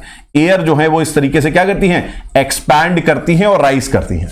एयर क्या होती है यहां पर? एक्सपैंड करती हैं और राइज करती हैं। तो यहां याद रखिएगा कि एट इक्वेटर ये चीज याद रखिएगा, at equator the sun is perpendicular for most of the year, perpendicular होता है और इसकी वजह से हीट सरप्लस जोन होता है। क्या होता है? हीट सरप्लस जोन होता है। यहां पर हीट ज्यादा होती है और हीट ज्यादा होती है तो सरफेस जो होती है, सरफेस इज वार्म। सरफेस क्या होती है? वार्म होगी। यहां पर जो सरफेस है वो वार्म होगी और सरफेस अगर वार्म होगी तो यहां पर जो एयर है ना, air in contact will also be warm. Air जो है आपके in contact will also be warm. Air in contact will also be warm. वो आपकी वार्म होगी, एयर जो कांटेक्ट में है वो भी वार्म होगी। बहुत सही बात है। अब अगर एयर जो है आपके सरफेस गर्म हो गई, जो इसके ऊपर एयर है वो क्या होगी? वो बहुत गर्म हो जाएगी, बहुत ज्यादा गर्म हो जाएगी। और जब गर्म हो जाएगी तो उसके मॉलिक्यूल्स एक्टिव हो जाएंगे गैसेस के, और मॉलिक्यूल्स एक्टिव हो जाएंगे तो वो दूर दूर भागने लगेंगी और जब दूर दूर भागेंगी तो वो क्या होगा? एक्सपैंड करेगी। दूर दूर भागेगी तो क्या होगा? एक्सपैंड करेगी। और एक्सपैंड करने की वजह से क्या होगा? ये वार्म जो एयर है ना, this warm air will become what? This will become lighter. इनकी डेंसिटी क्या होगी? इनकी डेंसिटी कम हो जाएगी। डेंसिटी कम हो जाएगी, ये लाइटर हो जाएंगी और उसकी वजह से ये क्या करेंगी? ये एक्सपैंड करेंगी। और एक्सपैंड होगा तो यहां पर क्या होगा? इस तरीके से राइज होगा और इस राइज को हम बोलते हैं कन्वेक्शनल राइज। इस राइज को हम क्या बोलते हैं बेटा? याद रखिएगा, कन्वेक्शनल राइज बोलते हैं। ठीक है, कि यहां पर सारी एयर, कन्वेक्शनल राइज मतलब होता है सारी एयर आपकी एक साथ गर्म हो रही है और गर्म होकर एक साथ ऊपर उठ रही है, और ऊपर उठ रही है तो धीरे धीरे अपनी हीट को छोड़ के धीरे धीरे जाके ठंडी हो रही है। ठीक है, ये ठंडी होती है, रेनफॉल करती है और फिर से ये नीचे आ जाती है। इसको बोलते हैं कन्वेक्शनल राइज। तो यहां पर because of convectional rise equator पे हाइट क्या होती है, ज्यादा होती है। ठीक है, तो ये याद रखिएगा कि because of convection rise, because of convectional rise the height at equator eight 0 degree is more. ठीक है, हाइट आपकी यहां पर ज्यादा होती है। अब दूसरी चीज क्या आ गई, दूसरी चीज भाई साहब ये आ गई कि यहां पर जो है पोल्स पे क्या होता है, एयर इज वेरी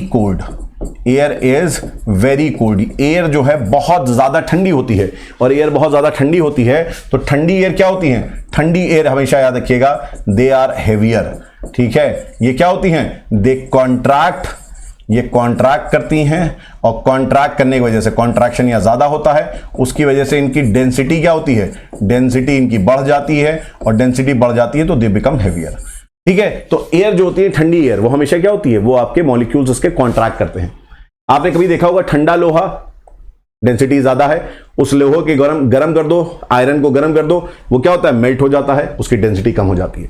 तो जब ठंडी होती है चीज तो कॉन्ट्रैक्ट करती है, डेंसिटी ज्यादा होती है, डेंसिटी ज्यादा होगी तो भारी ज्यादा होगी, और हेवियर ज्यादा होगी तो क्या होगा, हेवियर ज्यादा होगी तो it will sink.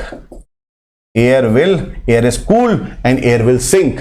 Air cool है और एयर क्या हो रहा है, लिख लेना, air cools down and it sinks, और ये सिंक करेगी तो यहां पर जो होगा एटमॉस्फेयर की हाइट क्या होगी, एटमॉस्फेयर की हाइट छोटी होगी।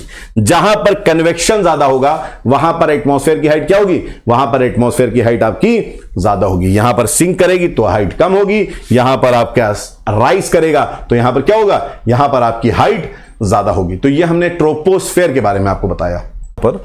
ठीक है, तो इसके ऊपर एक लेयर आती है इस तरीके से, इफ वी ड्रॉ दिस, ये हमारा है, ये हमारे 16 किलोमीटर्स था, दिस इज अ ट्रोपोस्फेयर, ये ट्रोपोस्फेयर है। ठीक है, यहां पर 6 किलोमीटर्स था। अब इसके ऊपर लगभग 2 किलोमीटर्स का एक जोन आता है। ठीक है, 18 किलोमीटर्स तक यहां पर इसकी हाइट रहती है, ये 8 किलोमीटर्स तक मान लीजिए। इसको हम लोग बोलते हैं क्या, इसको बोलते हैं ट्रोपोपॉज। लिख लीजिएगा साथ में आप लोग बेटा, क्या बोलते हैं इसको, ट्रोपोपॉज बोलते हैं भाई साहब। ठीक है, इसको क्या बोलते हैं, इसको ट्रोपोपॉज बोलते हैं। ठीक है, ट्रोपोपॉज वो एरिया है जहां पर आपका ट्रोपोस्फेयर एंड हो जाता है। ठीक है, ट्रोपोज से ये भी वर्ड आया है। ट्रोपोज का मतलब होता है टर्ब्यूलेंस। आपने देखा होगा, आप किसी म्यूजिक को प्ले करते हैं, पॉज करते हैं, प्ले करते हैं, पॉज करते हैं। जब आप किसी म्यूजिक को पॉज कर देते हैं तो वो चीज रुक जाती है। यहां लिखा हुआ है ट्रोपोपॉज। यहां पर इसको अगर आप ऐसे देखेंगे तो टर्ब्यूलेंस या मिक्सिंग आपकी अब यहां पर पॉज हो जाएगी। क्या हो जाएगी, यहां पर आपकी जो टर्ब्यूलेंस है, जो मिक्सिंग है, वो पॉज हो जाएगी, और इस लेयर के ऊपर अब आपको कोई भी मिक्सिंग नहीं मिलेगी। तो दिस इज योर ट्रोपोपॉज। ये क्या कहलाता है, ट्रोपोपॉज कहलाता है। तो ट्रोपोपॉज किसके ऊपर है, ट्रोपोस्फेयर के ऊपर है। This is the end limit of troposphere. ठीक है, अब इसके ऊपर आप देखेंगे, अगर इसके ऊपर देखेंगे आप तो आपको क्या दिखेगा, तो 50 किलोमीटर्स की हाइट पे अगर आप देखेंगे तो 50 किलोमीटर्स की हाइट तक, सरफेस से यहां से लेके 50 किलोमीटर्स की हाइट तक आपको क्या दिख रहा है, आपको दिख रहा है स्ट्रैटोस्फेयर। ठीक है, ये क्या दिख रहा है आपको यहां पर, आपको यहां दिख रहा है स्ट्रैटोस्फेयर। अब आप एक चीज समझिएगा, ट्रोपोस्फेयर में आपको एक कॉन्सेप्ट समझना है जो कि ट्रोपोपॉज द्वारा कंट्रोल होता है, और स्ट्रैटोस्फेयर में ये रिवर्स हो जाता है। यहां मैंने बोला था कि टेम्परेचर के बेसिस पे चीजें चेंज हो रही हैं। अब आप ट्रोपोस्फेयर में एक आखिरी चीज लिख लीजिएगा, क्या, ट्रोपोस्फेयर में एक आखिरी चीज लिख लीजिएगा कि यहां पर इसको आप पॉइंट बना के लिख लीजिएगा, ट्रोपोस्फेयर की बात है। ट्रोपोपॉज वही चीज आपका रोक रहा है कि विद इंक्रीजिंग हाइट, जनरली एक वर्ड लिख लीजिएगा, क्या लिख लीजिएगा, generally with increasing height, generally with increasing height, the temperature decreases। ऊपर जाने पे टेम्परेचर आपका कम हो जाता है, और यहां 16 किलोमीटर्स पे आपको टेम्परेचर लगभग -80 डिग्री सेंटीग्रेड मिल जाता है। -80 डिग्री सेंटीग्रेड तक आपका टेम्परेचर यहां पर ट्रोपोस्फेयर में पहुंच जाता है, ठीक है। और यहां पर लगभग आपका जो है -60 डिग्री सेंटीग्रेड तक यहां पर आपको मिलता है। तो आप देखेंगे यहां पर क्या है, ट्रोपोस्फेयर में ऊपर जाने पे टेम्परेचर कम हो रहा है। और यहां पर एक कॉन्सेप्ट हम लोग देखेंगे, है ना, ये बाद में डिस्कस होगा टेम्परेचर चैप्टर में। ये है आपका नॉर्मल लैप्स रेट बेटा, ठीक है। नॉर्मल लैप्स रेट क्या कहता है? नॉर्मल लैप्स रेट कहता है कि हर 1 किलोमीटर की ऊंचाई पे, if you are going above, आप ऊपर जा रहे हैं, तो हर 1 किलोमीटर पे for every 1 kilometre there is a decrease of 6.5 degree grade centigrade, ठीक है, 6.5 डिग्री सेंटीग्रेड। आपका यहां पर क्या है, ये क्या है, ये नॉर्मल लैप्स रेट है हमारा। This is what, normal lapse rate. तो ट्रोपोपॉज के ऊपर ये नॉर्मल लैप्स रेट काम नहीं करता है। ट्रोपोपॉज के ऊपर ये नॉर्मल लैप्स रेट काम नहीं करता है। इनफैक्ट यहां पर 50 किलोमीटर्स पे जब टेम्परेचर नापा गया तो टेम्परेचर -80 डिग्री सेंटीग्रेड से यहां टेम्परेचर कितना पहुंच गया, 0 डिग्री सेंटीग्रेड पहुंच गया। तो आइए अब हम लोग करते हैं क्या, स्ट्रेटोस्फेयर को जो है, स्ट्रेटोस्फेयर की चीजों को समझते हैं। तो स्ट्रेटोस्फेयर में हम लोग देखिए क्या बात करेंगे। स्ट्रेटोस्फेयर में एक बहुत अच्छी चीज हमें समझ में आएगी कि यहां -80 डिग्री सेंटीग्रेड था और बेटा यहां पर क्या हो रहा है, यहां 0 डिग्री सेंटीग्रेड पहुंच जा रहा है। इसका मतलब क्या है, इसका मतलब -80 से 16 किलोमीटर पे -80 है, और अगर 0 डिग्री टेम्परेचर पहुंच जा रहा है, इसका मतलब टेम्परेचर आपका यहां क्या हो रहा है, इंक्रीज हो रहा है। माइनस से अगर 0 पहुंच रहा है, इसका मतलब क्या हो रहा है, टेम्परेचर इंक्रीज हो रहा है। तो यहां पर आप देखेंगे तो स्ट्रेटोस्फेयर में विद इंक्रीजिंग हाइट आपका क्या है, विद इंक्रीजिंग हाइट आपका temperature is also increasing, temperature भी बढ़ रहा है। और जबकि हमने ट्रोपोस्फेयर में देखा था कि with increasing height temperature decreases generally, लेकिन यहां पर बढ़ रहा है।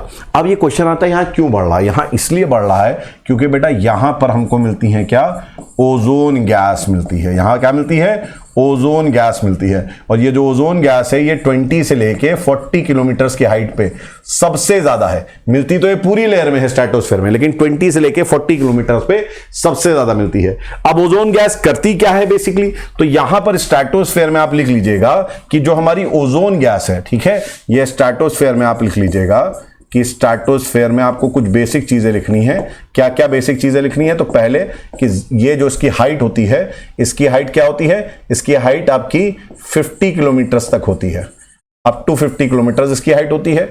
दूसरी चीज, यहां पर आपके जो ट्रोपोपॉज है, यहां पर आपका टर्ब्यूलेंस नहीं होता है स्ट्रेटोस्फेयर में, ट्रोपोपॉज के ऊपर, तो नो टर्ब्यूलेंस, यहां पर आपको टर्ब्यूलेंस नहीं है, ठीक है। यहां पर क्या है, यहां टर्ब्यूलेंस नहीं है, और क्योंकि टर्ब्यूलेंस नहीं है और नीचे बहुत टर्ब्यूलेंस है, तो जितनी भी इंटरनेशनल फ्लाइट्स हैं और जो जेट्स हैं आपकी, वो यहीं उड़ेंगी। तो जितनी भी आपकी जेट्स हैं, जेट प्लेन्स हो गए आपके, या जो इंटरनेशनल फ्लाइट्स होती हैं वो इंटरनेशनल फ्लाइट्स हो गई, ये सब यहीं फ्लाई करेंगी, इसी जोन में, स्ट्रेटोस्फेयर में फ्लाई करती हैं बेसिकली, ठीक है, क्योंकि यहां पर टर्ब्यूलेंस नहीं है। क्या यहां क्लाउड्स मिलते हैं? हां, तो यहां पर एक हाई क्लाउड्स होते हैं जिनको हम बोलते हैं सिरस क्लाउड्स, यहां सिरस क्लाउड्स मिलते हैं, लेकिन इन क्लाउड्स से रेनफॉल नहीं होती है, नो रेन। याद रखिएगा, हर क्लाउड से रेनफॉल नहीं होती है ना। हर रेन आपने देखा होगा, कुछ क्लाउड्स आपको कैसे लगते हैं, एक सिल्क थ्रेड की लगता है, आप हाइट पे देखते हैं आपको रेशम के धागे की तरह, सिल्क थ्रेड की तरह आपको नजर आते हैं, है ना, इतने पतले नजर आते हैं कि कभी आपको लगता ही नहीं इनसे कभी बारिश होगी।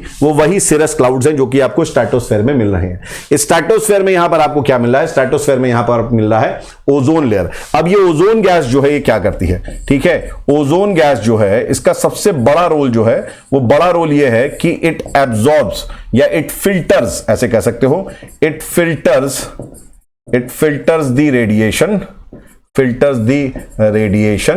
ठीक है, सोलर रेडिएशन फिल्टर करती है। It absorbs the UVC type rays completely, ठीक है। जो सबसे हार्मफुल रेज होती हैं वो कौन सी होती हैं, UVC टाइप रेज होती हैं। इनको कंप्लीटली ये क्या करती है, कंप्लीटली एब्जॉर्ब कर लेती है, और दो आपकी ए और बी जो है उनको जाने देती है। बी भी बहुत हार्मफुल होती है, तो बी को भी ये बहुत हद तक क्या करती है, बी को भी एब्जॉर्ब कर लेती है। और जो UVA रेज आती हैं, UVA रेज इतनी हार्मफुल नहीं होती हैं। तो ये बेसिकली क्या कर रही हैं, ये आपका UV रेज को क्या कर रही हैं, एब्जॉर्ब कर रही हैं। अब भैया UV रेज को अगर एब्जॉर्ब कोई चीज कर रहा है तो ये यूवी रे सोलर रेडिएशन के साथ आ रही है, ये सोलर रेडिएशन का पार्ट है। ठंडा तो है नहीं यार, ठंडी तो है नहीं, और ठंडी नहीं है, और ओजोन क्या कर रहा है, यूवी रेस को एब्जॉर्ब करता चला जा रहा है, तो ऑब्वियस सी बात है यहां गर्मी बढ़ेगी। है ना, हीट आपकी सोलर रेडिएशन एब्जॉर्ब हो रही है यूवी रेस के फॉर्म में, तो यहां हीट बढ़ेगी नहीं बढ़ेगी, उसी का रिजल्ट है कि यहां पर आपको टेम्परेचर कितना दिखता है, 0 डिग्री सेंटीग्रेड दिख रहा है। यहां टेम्परेचर कितना दिख रहा है, 0 डिग्री सेंटीग्रेड दिख रहा है। तो स्ट्रेटोस्फीयर में याद रखिएगा आपको कि टेम्परेचर हाइट के साथ बढ़ता है। अब ओजोन लेयर इसके ऊपर नहीं मिलती है, ओजोन लेयर इसके ऊपर नहीं मिलती है, किसके ऊपर, तो यहां पर है आपका स्ट्रेटोपॉज, ठीक है। एक ऐसे ही अपर लिमिट है आपकी स्ट्रेटोस्फीयर की, अपर लिमिट है स्ट्रेटोस्फीयर की, जो कि लगभग 2 किलोमीटर की ये भी होती है। इसके ऊपर अब आपको ओजोन नहीं मिल रहा है, इसके ऊपर ओजोन नहीं मिल रहा है, और इसके ऊपर आपको क्या मिल रहा है, इसके ऊपर आपको मिल रहा है यहां पर 80 किलोमीटर तक। यहां एक आपको दूसरी चीज मिलती है जिनको हम बोलते हैं क्या, मीजोस्फीयर। क्या बोलते हैं, मीजोस्फीयर बोलते हैं, ठीक है, मीजोस्फीयर। अब मीजोस्फीयर में आपको क्या क्या याद रखना है, तो मीजोस्फीयर में आप याद रखिएगा, बहुत ज्यादा यहां समझने की जरूरत नहीं है। मीजोस्फीयर में जो मीटेरॉइड्स आते हैं, जो आपके मीटेरॉइड्स आते हैं इस लेयर में, बिकॉज ऑफ फ्रिक्शन क्या होता है, ये बर्न आउट कर जाते हैं। तो यहां पर याद रखिएगा कि यहां पर आपके मीटियोर्स जो हैं, मीटियोर्स बर्न आउट, ठीक है, यहां पर मीटियोर्स जो हैं आपके ये बर्न आउट हो जाते हैं, ठीक। तो ये चीज आपको थोड़ा सा ध्यान रखनी है कि यहां पर क्या हो रहा है, मीटियोर्स आपके बर्न आउट हो जाते हैं। दूसरी चीज यहां पर फिर से याद रखिएगा कि जब आप हाइट में जाएंगे तो विद हाइट टेम्परेचर आपका फिर से कम होगा, और यहां पर लगभग 100 डिग्री -100 डिग्री सेंटीग्रेड टेम्परेचर पहुंच जाता है। ये मीजोस्फीयर जो है, मीजोस्फीयर आपकी वो लेयर है जहां पे -90 -100 डिग्री सेंटीग्रेड आपको मिल जाता है। ये सबसे ठंडा लेयर है पूरे एटमॉस्फेयर में, पूरे एटमॉस्फेयर में सबसे ठंडी लेयर कोई है तो ये क्या है, हमारी मीजोस्फीयर है। यहां मीजोस्फीयर में आपको एक क्लाउड मिल जाता है जिसको हम बोलते हैं नॉक्टिल्यूसेंट क्लाउड। इससे भी याद रखिएगा यहां पर, ठीक है, कि इनसे भी रेनफॉल नहीं होगी, no rain clouds. Rain cloud जो है आपको कहां मिलेंगे, सारे के सारे ट्रोपोस्फीयर में मिलेंगे, ठीक है। तो यहां पर मीजोस्फीयर में इतना ही आपको यहां पर समझना है, दिस इज इट, ये और ज्यादा आपको नहीं समझना है। अब इसके ऊपर जो लेयर आती है, आप सन के एटमॉस्फेयर के पास पहुंच रहे हैं, और ये जो लेयर है इसको हम बोलते हैं क्या, इसको हम बोलते हैं थर्मोस्फीयर। इसको हम क्या बोलते हैं, थर्मोस्फीयर बोलते हैं। थर्मोस्फीयर फर्दर जो है 2 पार्ट्स में आपके बढ़ जाती है। एक, अच्छा, इसके ऊपर वाली लेयर क्या होती है मीजोस्फीयर के, मीजोपॉज यहां लेयर होती है, यहां याद रखिएगा मीजोपॉज लेयर होती है। और इसके ऊपर जो लेयर है दिस इज आइनोस्फीयर। नाम से ही समझ जाइए यहां पर आपको क्या मिल रहे हैं, यहां पर आपको पॉजिटिव और नेगेटिव क्या मिल रहे हैं, पॉजिटिव एंड नेगेटिव आयंस मिल रहे हैं। यहां क्या मिलता है, पॉजिटिव और नेगेटिव, आइनोस्फीयर में आयंस आपको मिलते हैं, ठीक है।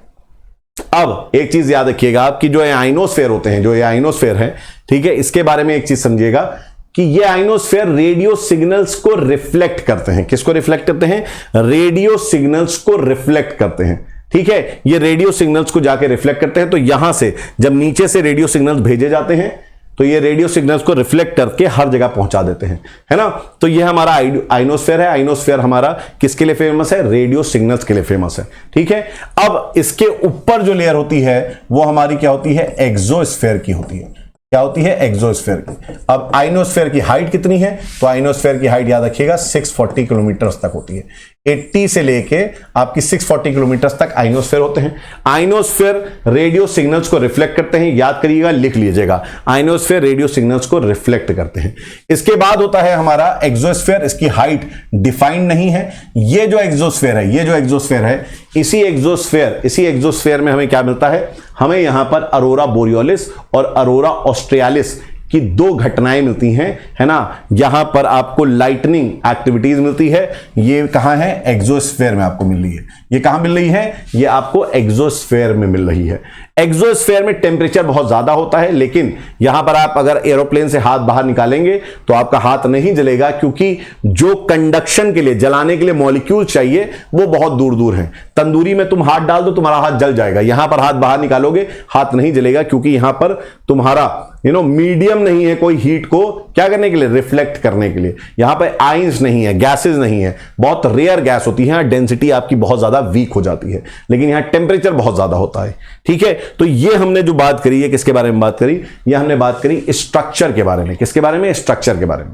दोस्तों आपको मैं बता दूं कि ये जो एटमॉस्फेयर का चैप्टर है, ये एटमॉस्फेयर के एनसीईआरटी के लेवल पे हम लोग ने यहां पर चैप्टर करा है, इससे थोड़ा सा ज्यादा ही पढ़ा है। और आपको मैं एक चीज बता दूं, एक चीज और बता दे रहा हूं, बहुत इंपॉर्टेंट चीज बता दे रहा हूं कि अगर आपको और डीप पढ़ना है, इस चैप्टर को पढ़ना है, तो आप ओनली आईएएस में जाइएगा, प्लेलिस्ट में खोलिएगा, प्लेलिस्ट में मेरी वीडियो क्लाइमेटोलॉजी पे एक पड़ी हुई है, जिसमें मैंने एटमॉस्फेयर पे वीडियो बनाई है, बहुत डिटेल बनाई है। अगर आपको बहुत डिटेल में पढ़ना है तो आप वहां से इस चैप्टर को कंप्लीट कर सकते हैं। पुरानी वीडियो है लेकिन मैंने पूरा डिटेल में पढ़ाया है, वहां पर देख सकते हैं। ये मैंने पूरा एनसीईआरटी का जो लेवल है वो एनसीईआरटी के लेवल से थोड़ा ऊपर ही आपको यहां पर मैंने बताया है।